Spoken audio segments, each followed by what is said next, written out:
Hello दोस्तों, स्वागत है आप सबका मेरे यूट्यूब चैनल पे। और मैं इस मांगा का चैप्टर 22 लेके आ चुकी हूँ। तो चैप्टर की शुरुआत में हमें सबसे पहले बिल्डिंग दिखाई जाती है और उन बिल्डिंग में से हमें एक रूम दिखाया जाता है। तो ये होता है प्रशांत स्टेशन का कॉन्ट्रैक्ट रूम, यानी कि है ना कि हम किसी हीरो हीरोइन को रखेंगे और उनके साथ कॉन्ट्रैक्ट करेंगे। ये यहाँ पे मीटिंग हो रही होती है, तो ये सारी बातें कर रहे होते हैं और वहाँ पे सभी लोग बैठे हुए होते हैं। तब हमें वनु को भी दिखाया जाता है और वनु भी यहाँ इस मीटिंग रूम में बैठा होता है और वो है ना उसके हाथ में कोई डायरी होती है।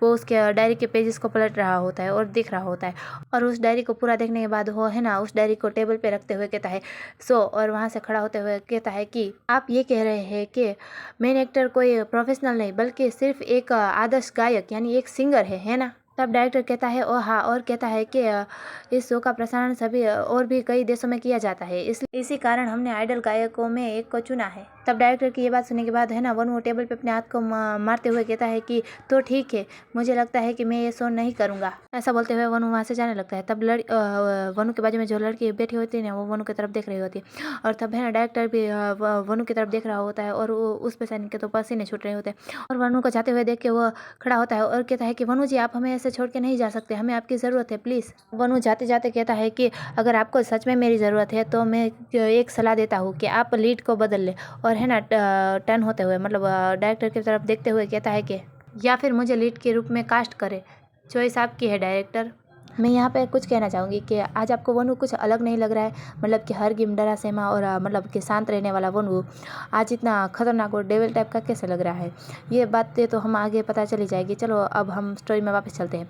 तो हमें दिखाया जाता है कि डायरेक्टर उसे जाते हुए देख रहा होता है और कहता है वेट, और डायरेक्टर के पसीने भी छूट रहे होते हैं और कहता है गुड बाय, और सीन शिफ्ट होता है और हमें भान का दिखाया जाता है। भान है ना दरवाजे के बाहर खड़ा होता है और है ना वो अपने मन में सोचता है कि आई एम और इम्प्रेस वनु, मतलब कि मैं तुमसे प्रभावित हूँ वनु। मैं जानता हूँ कि आपको सम्मोहित कर लिया गया है, लेकिन आप बिल्कुल अलग व्यक्ति हैं।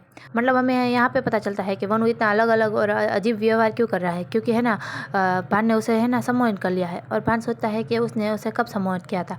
तो हमें दिखाया जाता है कि 1 सप्ताह पहले। यहाँ पे हमें दिखाया जाता है कि वनु है ना अपने बेड पे सो रहा होता है और वो बड़ी गहरी नींद में होता है। तब है ना उसके पास उस कमरे में है ना शेर और पान भी खड़े होते हैं और वनु तो सो ही रहा होता है और शेर और पान बात कर रहे होते हैं। उसमें से शेर कहता है कि मनुष्य की आत्मा जिस अवस्था में है आप इस बारे में जानते हैं, है ना महाराज। तब पान कहता है कि मुझे पता है कि तुम्हारा तात्पर्य क्या है, मतलब कि तुम क्या कहना चाहते हो। तब शेर कहता है कि मेरे कहने का ये मतलब है कि अभी वो जैसा है वैसे ही आप उसे अपने पास रखना चाहेंगे या फिर उसे एक डीमन यानी एक शैतान बनाने के बाद रखेंगे। तब है ना भान को सोचने लगता है और कहता है और है ना वो एक झलक है ना वनु की तरफ देखता है और फिर वो वनु के सर पे अपने हाथों को ले जाता है और उसके बालों को टच करते हुए कहता है कि मैं इसे ऐसे ही नहीं छोड़ सकता, लेकिन उसे शैतान बनाने के लिए अभी भी उसमें थोड़ी सी पवित्रता बाकी है। मतलब कि है ना वो वनु को शैतान नहीं बना सकता क्योंकि वनु के अंदर अभी भी थोड़ी सी अच्छाई है ना, इसलिए। तभी ना शेर को कुछ आइडिया आता है और वो बहुत ही ज़्यादा खुश होते हुए कहता है कि आप उसे सम्मोहित क्यों नहीं करते। तब शेर की बात सुनने के बाद है ना पान कुछ सोचने लगता है, मतलब कि वो सोचता है कि हम सम्मोहन, मतलब कि वो सोच रहा होता है कि शायद वो सम्मोहन करे वनु को। तब शेर कहता है कि हाँ सम्मोहन, आप उसे सम्मोहित कर लीजिए ताकि है ना वो और भी ज़्यादा लालची और स्वार्थी बन जाए। इससे है ना उसकी आत्मा की पवित्रता गायब हो जाएगी, मतलब कि उसकी अच्छाई गायब हो जाएगी। तभी भान है ना सम्मोहन के बारे में सोचते हुए वो है ना वनु की तरफ देख रहा होता है और कहता है सम्मोहन, खैर ये मेरे मुंह में एक खराब स्वाद छोड़ जाता है, लेकिन उसे अपने करीब रखना ये मेरी पहली प्राथमिकता है, मतलब कि मेरी पहली ज़रूरत है, इसलिए मैं आपके सुझाव को स्वीकार करूंगा। मतलब कि यहाँ भान ये कह रहा है कि उसे शेर का आइडिया बहुत पसंद आया और वो वनु को सम्मोहित करेगा। तब शेर कहता है कि शुक्रिया महाराज, मतलब कि धन्यवाद माय लॉर्ड।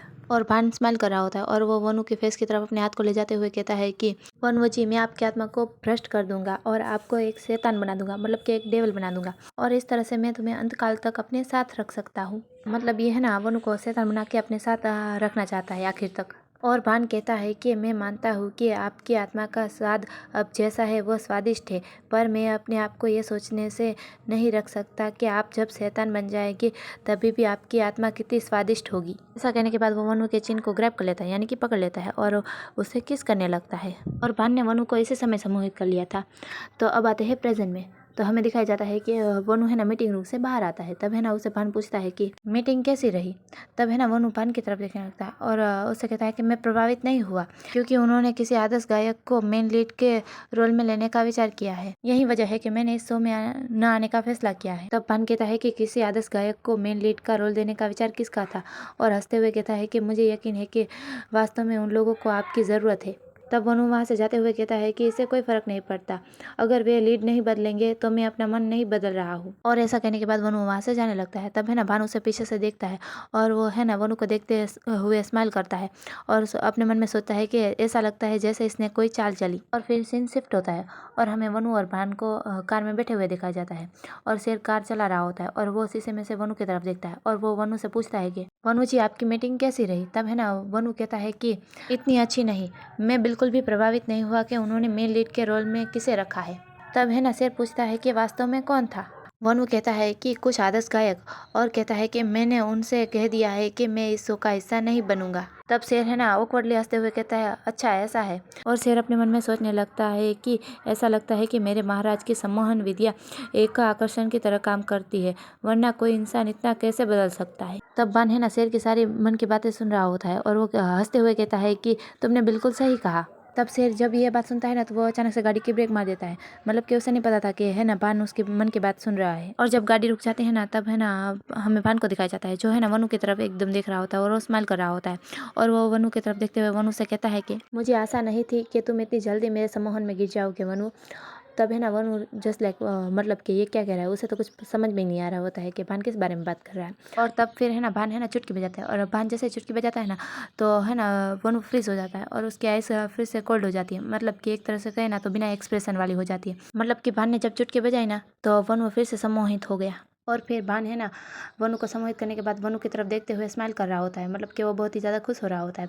और भान वनु के फेस को टच करते हुए यानी कि वनु के चेहरे को छूते हुए कहता है कि आपकी आत्मा धीरे धीरे भ्रष्ट होने लगेगी, मतलब कि बुरी होने लगेगी, और जब ऐसा हो जाएगा तब मैं आपको मार डालूंगा और आपको एक शैतान बना दूंगा और हम हमेशा साथ रहेंगे। और कहता है कि मुझे एक ऐसा बलिदान ढूंढना चाहिए जो कि आपको मार सके, क्योंकि मैं स्वयं ये नहीं कर सकता। यहाँ पे भान का कहने का ये मतलब है कि अगर मुझे है ना किसी ऐसे व्यक्ति को ढूंढना होगा जो कि आपको मार सके, क्योंकि अगर भान ने वनु को मारा तो है ना वनु शैतान नहीं बनेगा। और फिर सीन शिफ्ट होता है और हमें दूसरी जगह दिखाई जाती है। ये होता है हॉस्पिटल और हॉस्पिटल के बाहर कोई खड़ा होता है और ये जो कोई भी है वो है ना अपना चेहरा छुपाते हुए वहाँ से जा रहा होता है। और फिर हमें दिखाया जाता है कि ये और कोई नहीं, ये तो सियो क्योंग ही है। तो सियो क्योंग कहता है कि मैं जब हार का सामना कर ही चुका हूँ तो अब मैं तुम्हें भी उठने नहीं दूंगा, मैं भी तुम्हें उस दर्द का एहसास कराऊंगा जो मुझे हुआ है। तो यहीं पे हमारा ये वाला चैप्टर पूरा हुआ और आने वाले चैप्टर्स देखना ना भूलना वो, क्योंकि वो काफ़ी अच्छे होने वाले हैं कि भान क्या करेगा, सियो क्यों क्या करने वाला है, और ये सारी बातें हमें आगे के चैप्टर्स में पता चल ही जाएगी। और है ना अब इसके सिर्फ 3 चैप्टर बचे हैं तो मैं उसे भी बहुत जल्द अपलोड करने की कोशिश करूँगी। और अगर आपको मेरी वीडियो पसंद आती है तो लाइक कीजिए, सब्सक्राइब कीजिए और गुड बाय।